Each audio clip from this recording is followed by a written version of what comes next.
Hello, curious people! Somehow, everything that Meghan Markle does every time is so widely commented on and most often criticized, even at such an important moment in the woman's life as pregnancy and the birth of a child. Prince Harry's wife was and still is being judged, and what's more, bitter words against the young mother are not only being sent by fans, but also people from the industry.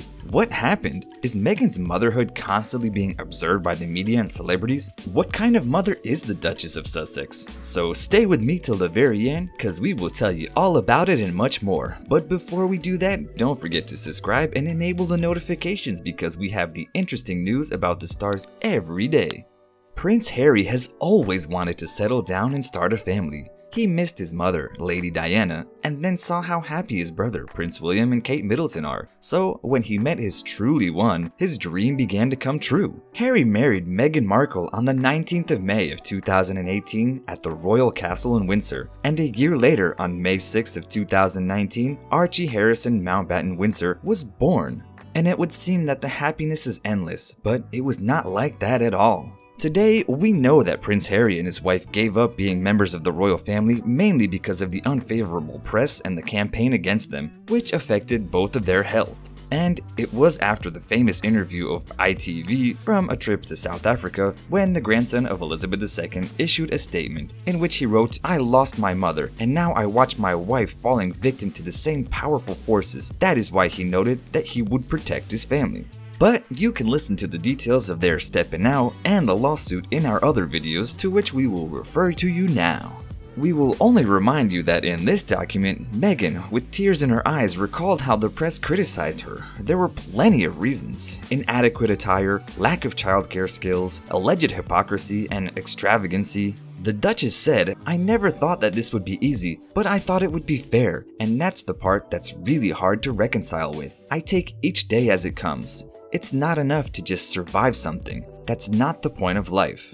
For Meghan, the situation became unbearable during her pregnancy and after Archie's birth. She added, "Look, any woman, especially when they are pregnant, you're really vulnerable, and so that was what made it really challenging. And then, when you have a newborn, especially as a woman, it's a lot. So you add this on top of just trying to be a new mom or trying to be a newlywed. It's, well, also, thanks for asking because not many people have asked if I'm okay." And perhaps this is why Meghan decided to not show herself and her baby right after the delivery. After all, the tabloids were constantly criticizing her all the time, holding her belly during the pregnancy, so it is possible that she did not want to become a subject of comments right after giving birth. But unfortunately, she didn't avoid it anyway. Markle broke the royal tradition, and unlike Duchess Kate, she introduced the royal baby 2 days after the birth at a specially convened press conference. The proud father held Archie in his arms, and beaming and happy Meghan stood next to him.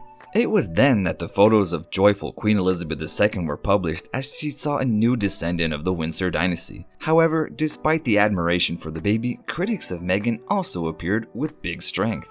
The Duchess was wearing a white dress at her first official appearance after giving birth and still had some little belly. Of course, sources close to the royal family emphasized that for Meghan, it was to be a clear message to all women, especially new moms, to respect and accept the body's image after the birth of a child and its natural form, as it is and not as it wants to be seen by Instagrammers or the media. Just remember how many comments there were when William's wife appeared on the stairs of the hospital a few hours after delivery with a beautiful hairstyle and a smile on her lips. Unfortunately, many took it awkwardly and put sharp comments on the big belly of Princess Meghan, saying that she looks like she gave birth to twins, or that she did not make it enough effort. It's not known if this is the reason, but we had to wait some time for the next photos of the little boy. So Meghan and Harry now live most of their lives privately, and they decided how and when to show their child. But that was how they behaved actually from the beginning. They enjoyed their family alone, privately, and only in their own surroundings, because while William and Kate share portraits of themselves and their children from time to time, Harry and his wife rarely show their baby's image publicly.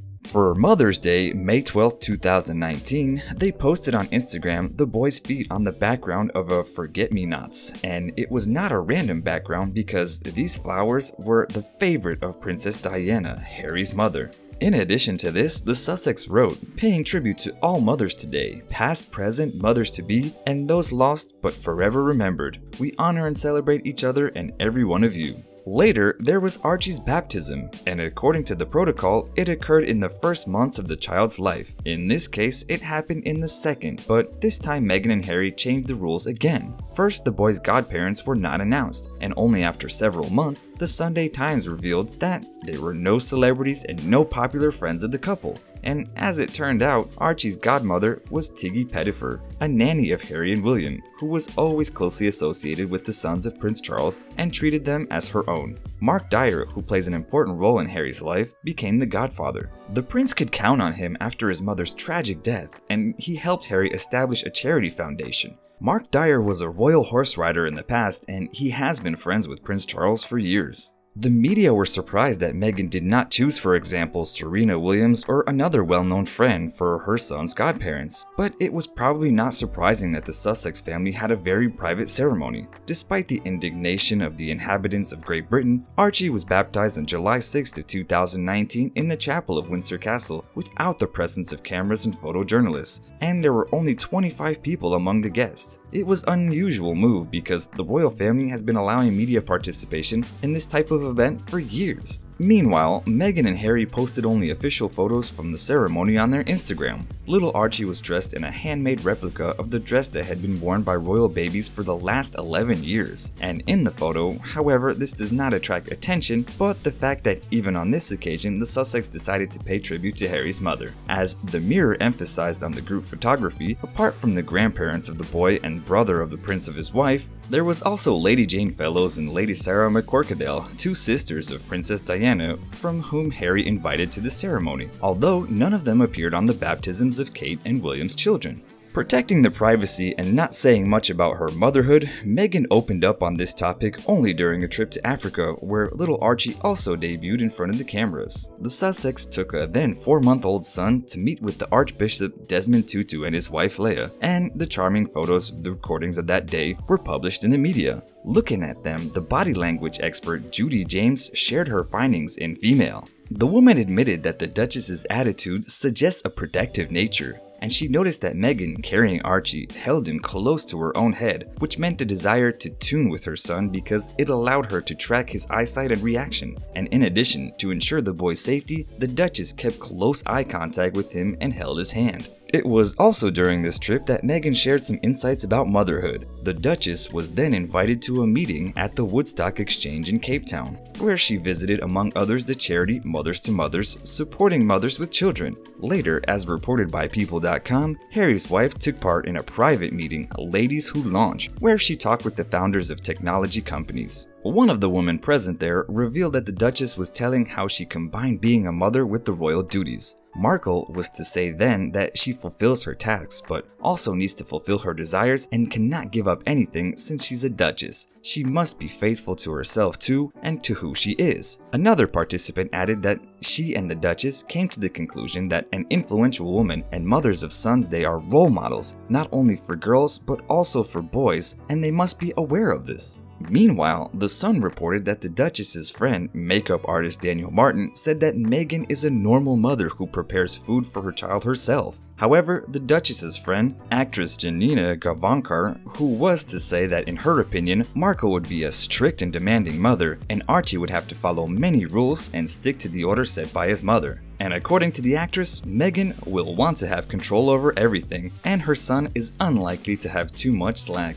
And so we come to the last events in which Meghan again appeared as a mother. On May 6th, Archie was 1 year old, and Prince Harry and his wife celebrated their son's birthday by publishing on his Instagram a video in which Meghan keeps the boy on her lap and reads supposedly the favorite tale of little Archie, Duck Rabbit. The Sussex created a recording for the Save the Children Foundation, which raises funds to help fight the coronavirus. The video was recorded by Harry, whose giggle can be heard in the background when his son reacts to his mother's story.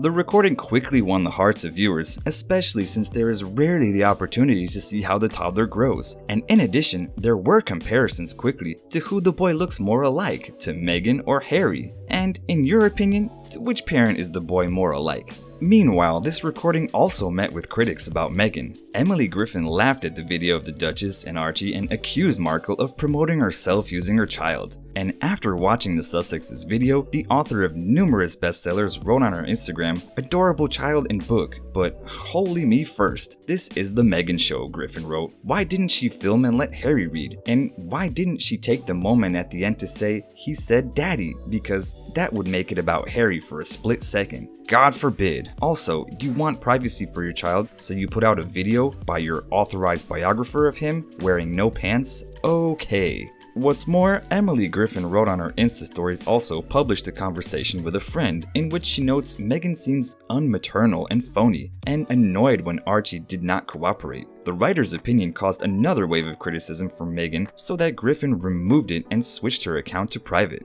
And on the second day, she published a post in which she sincerely apologized and explained that she had no bad intentions and her criticism was not under any circumstances an expression of racism, which was simply misinterpreted. She also admitted that over time, she changed her attitude towards Meghan and Harry. Jennifer Gardner, who's the ambassador of Save the Children, also decided to comment on the Sussex's video. And on her Instagram, in a letter to Meghan and Harry, the ex-wife of Ben Affleck with warm words wrote, "Thank you for sharing your gorgeous son with the world and allowing us to join in you celebrating his first birthday. We are humbled and grateful that you chose @SaveWithStories to mark this special day, and in so doing, having raised awareness at Save the Children's works in the US and UK and have helped feed and educate children in desperate need of both. More than anything, watching you lovingly talk through the pictures while your clever Archie turns the pages lifts all of us up and reminds us what it may seem like to be a duck and it might just turn out to be a rabbit. Thank you for this joyful and meaningful shift in perspective."